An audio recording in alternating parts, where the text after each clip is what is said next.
Yo, what up, YouTube? We're back. It's me. It's Garrett. And it's Eric. Me. It's me too. I said you. Yellow. No, I was saying that for Eric. Now, okay, so there was something I wanted to do that I almost forgot to do, and now we're gonna do it now, and I can't believe I actually remembered to do it, because I've been telling myself like once a day, remember to do this, remember to do this. Oh yeah? What is it? Just go buy alchemy stuff, because at the end of the last part I went and I transferred all our money to gold coins, or part of our money to gold coins, and then I didn't come back here, so here we are. How many gold coins do we have? You know, I couldn't tell you. Did you get a small loan of 1 million gold coins from your dad? I think so. Nice. You can run for president. A small loan of... That's pretty reasonable. I know when I was around, I think like 15, I got a small loan of like 50,000 from my dad. So, you know, it's not nearly as enough as the million, but you know, everyone has a different life. You know what I mean? I mean, I guess, but like... How much did you get from your parents? Oh, you have the whippet again. I only got 300,000. Oh, well, that's way more than what I got. That's crazy. Yeah, but then I blew it all on beer and hookers. Oh, shit. And they wouldn't give me any more. See, Eric got the most growing up, man. Eric got... What you got? Not a million, but how much did you get, Eric? 50,000 bucks and 40 lashes with a wet noodle. I said 50,000. So way to just not pay attention and ruin the joke. I saw Whippet in real life today. Did you? Except it was a black Whippet, not like this white one. Do you always like ask to its owner? This one like, is can I pet the whippet? Sometimes I ask. Other times, if the dog's like already like coming up to me, I don't ask. I just like pat it anyways. That's when the owner's like, "Get the fuck away from my dog, you creep!" Then I'd say, "Well, keep your dog under control and keep it away from me if you don't want it to be petted." You're like Ralph. You shit breath, fuckhead. Tell stories, Eric. You're just like, I saw a baby, and then the baby waved at me. No, okay, wait. Tell the story of the red gopher. Oh, seriously? Yeah, tell the story of the red gopher. Tell Garrett and the viewers. Well, we used to work with this guy. This is when me and Mike both worked at the same job. We both worked in a call center. Fuck you. And there was this guy who was in his mid-50s who worked there. And he always had these really weird fucking stories that he took, like, totally seriously. Like, he wasn't bullshitting at all. He really expected you to believe them. And one of them is that when he took the subway to work every day, there's parts in Toronto where the subway goes above ground. So it'll be above ground for a while, and then it'll go through, like, a tunnel. Sure. And anyways, he said that when he goes to work every day, on top of this one tunnel, he sees like red gophers that like stick their heads up. And one day when the train was going really slow, he waved at them and they kind of like shook their heads at him. What? Yeah, this guy, I don't know what his deal was, but he had like the most elaborate fantasy life. Oh my god, the dance scene at the wedding. Yeah, well, hold on. Yeah, that was the greatest. He said that he went to his friend's wedding and there was some older woman there who was like really stunning and really happy, and he was talking to her and she's like, "Oh, it's my son's wedding." So he's like, "Oh, okay, very nice, I'm your son's friend, blah blah blah." And then they like danced together for a while, and anyways, he later found out that the friend's mom had passed away years ago and that he'd like danced with her ghost. So what the fuck? I guess to everybody else he's at the like wedding, telling this he's dancing by himself to everyone else. Yeah, and like the groom's not gonna come up and be like, "Oh my god, mom." Mm-hmm. And like, what the fuck? he's telling this to like an office full of like regular people. Like If Eric's there, it's not full of no regular. one believed him. No one was like, "Oh my god!" It's just like silence. It was kind of one of those things where, like, nobody's gonna actually like call him on it because he was by far the oldest person there. The other oldest person other than them was like maybe in his mid-30s, and the rest of us were all like in our 20s or teens. So it's not like we're gonna say to this like late middle-aged man, "You're full of shit." You know what I mean? If I was who I am now, I'd probably be like, "Nah," or something. Just say something. Goddamn, there's so many stories. He smelled like shit, and he would wear literally the same clothes every day. Oh, and one time the smell got so bad that like the boss had to talk to him about it. And literally had to tell him to like shower and do his laundry. Yeah, but do you remember his excuse? Yeah, so he says, "My landlord has a dog that I play with, and she fertilizes her grass with chicken shit, and I roll around in it with the dog." What? Yeah. Okay, then stop fucking rolling around in chicken shit. But like, he literally would come into work, and I worked in like the row of cubicles next, like over from him, and like I couldn't bear it. He smelled worse than I've ever smelled anything. Like, it was brutal. Just brutal. Yeah. He also, okay, so his biggest lie, and the most ongoing lie he ever told, was that he was a singer, and that he was getting trained by the singer, or the person that taught Shania Twain.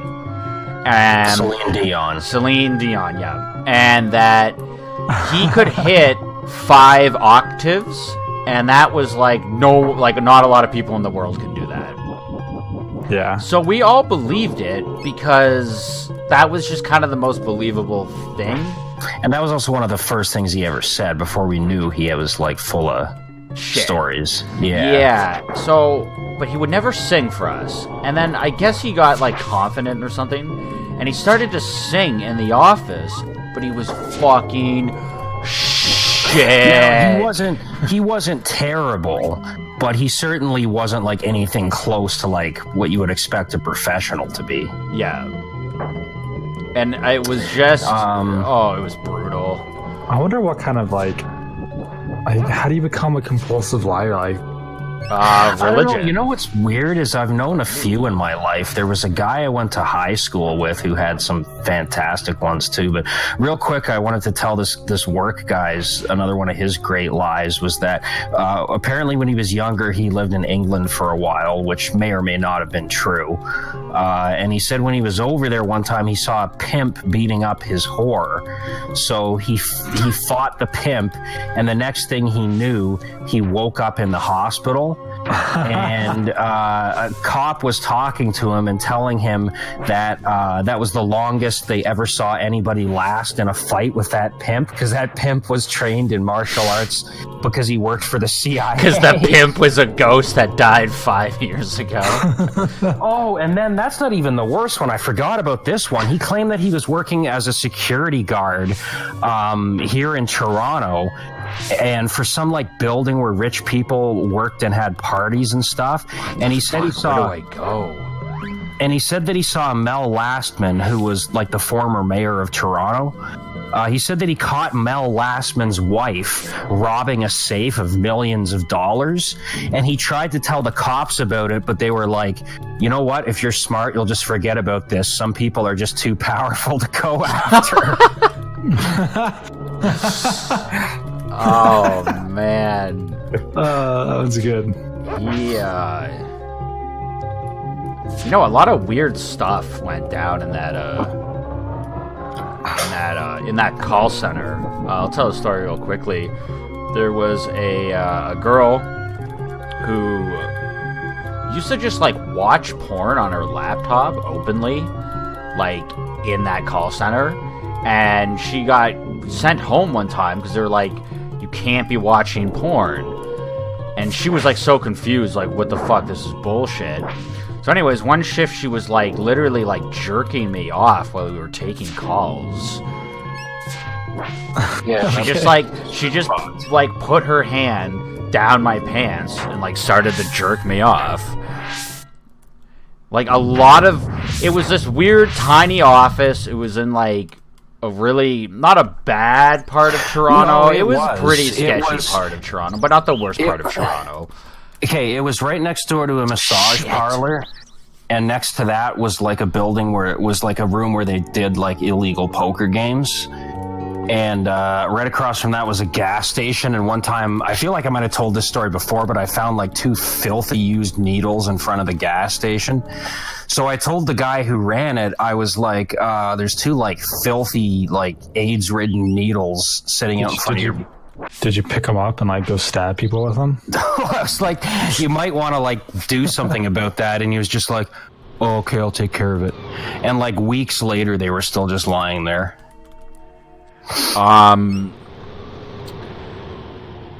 Yeah, but it's just like for how little it was and how tiny the staff was, it just a lot of just, I don't know how to explain it. Like, it was just weird stories, weird shit happened.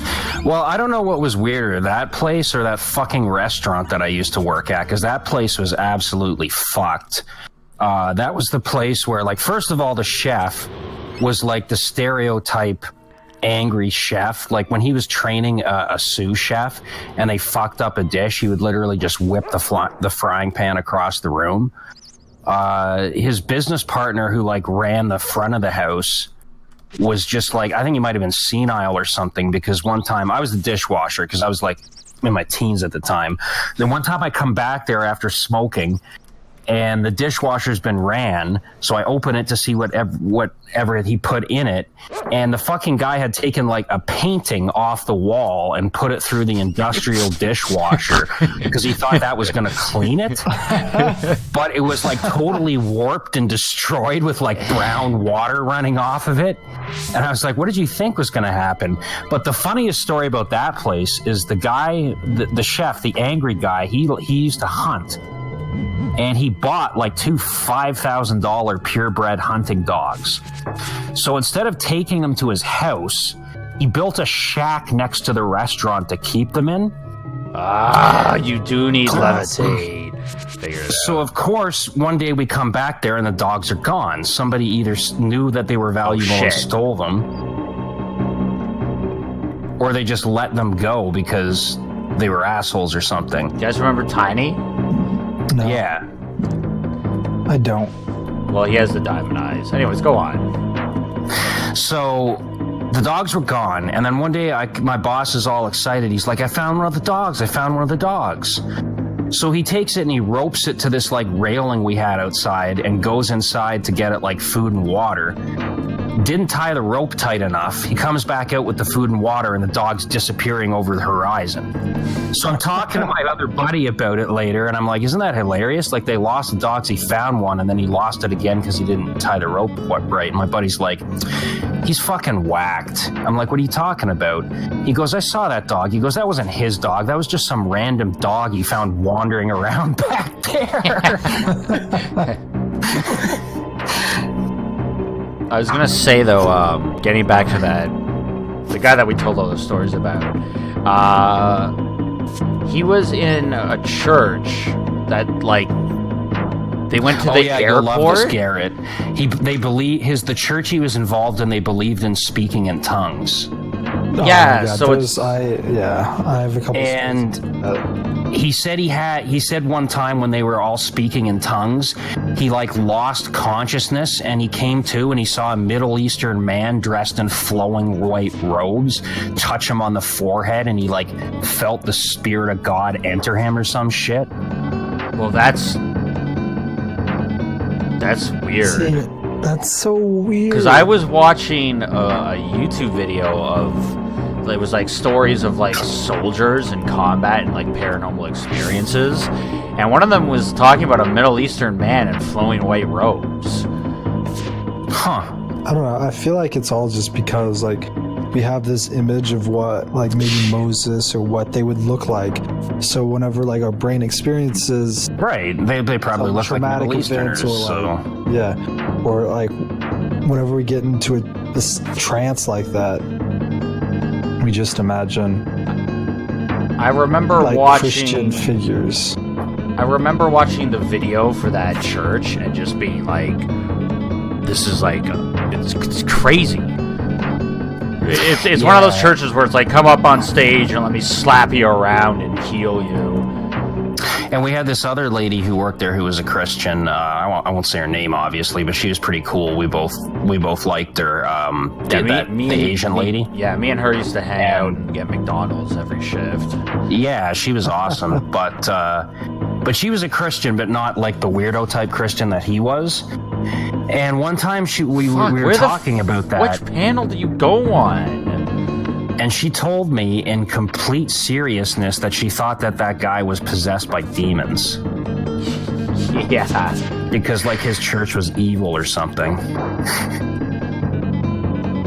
See, so, like, people that have schizophrenia, whenever they have, like, oh my god. I'm like, to speed up. Fits, but, like, what's the thing called? Oh, episodes? Yeah. Episodes. They have like episodes, because I heard a story the other day about how this mom killed her daughter because she thought her daughter was possessed because her daughter was dating this guy, and she had schizophrenia. The mom had schizophrenia, and like whenever the cops arrived, like there was a cross shoved down her throat because the mom was like, I'm trying to save my daughter. I did it. Finally, Jesus. Yeah, so like, if Christianity wasn't a factor, like, what would schizophrenics imagine? Like, aliens or some other conspiracy theorist thing? I don't know. Good question.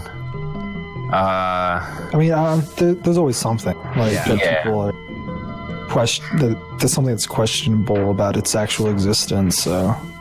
Maybe back in the day before people really knew about aliens, that's when, like, people would talk about fairies. They were just, like, having an episode. Yeah. I don't know, man. Our brains are fucking weird as shit. I don't know, man. So... Don't fall in. I'm pretty sure we're, gonna go up into space and start the final chapter. Nice. The final frontier. Space. The final frontier. Can I just do this? Because the dog can enter things, right? Yeah. Why? So dumb. Just use the whippet. I've been using that platform. You can just use the dog. I love saying that. Do you guys know the entire monologue that Picard does every time it opens? Space, the final frontier, to boldly go where no man has gone before. Yeah, I don't know it. That's already wrong. I don't know it. Space, the final frontier. These are the voyages of the Starship Enterprise. Its continuing mission to explore strange new worlds, to seek out new life, new civilizations, to boldly go where no one has gone before.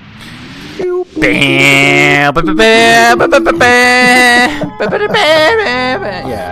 Oh, fucking so good, man. Dude, Check out that Mode 7. Deep Space Nine is a billion times better. No, not a billion. Come on. Dude, Deep Space Nine is so much better. But not... Come on. No, they're equals. No, not even. Deep Space Nine is better. So... I showed you the... next... The thing where people voted. Yeah, you did. What was the best? That was I like how surprising. your dog changes. Well, next time we'll be starting a final chapter, and maybe the dog will have one more transformation. You think it's going to change in the next world? It's gonna change into a space doggo. All right, well, we'll see you next hopefully. time. Next time, viewers. Bye. Bye.